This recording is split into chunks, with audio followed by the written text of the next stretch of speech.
One of the key themes that we want to talk about when we're talking about Asian REITs is interest rates, and that's consistent for all REIT markets around the globe.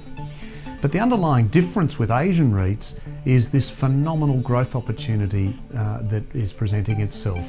Urbanisation, the growing middle class, the absolute explosion of the middle class throughout Asia is presenting tremendous opportunities for property investors, and really the only way to access those property opportunities is through the equally quickly expanding Asian REIT market.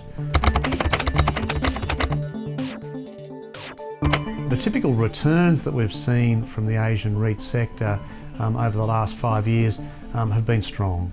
16.4% total return per annum over the last 5 years is an indication that the Asian REIT market has been performing very well. The key drivers for the sector as we sit here today are of course related to financial market, property market, and therefore interest rate settings to a fair extent.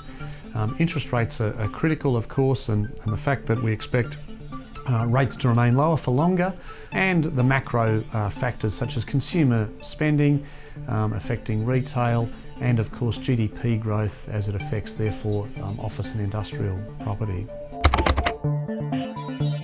The key risks in the Asian REIT sector in the outlook period over the medium term would be obviously interest rates and any potential moves there.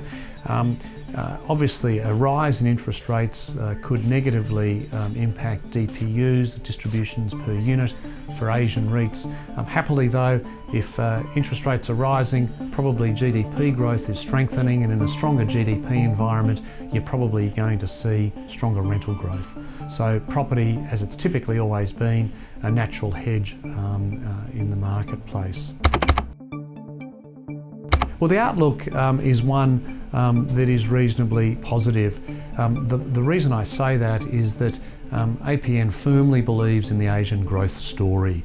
The extraordinary explosion in urbanisation, the middle class, the growth. So a very attractive region, one with great growth prospects, and one which property is set to benefit from for some time to come.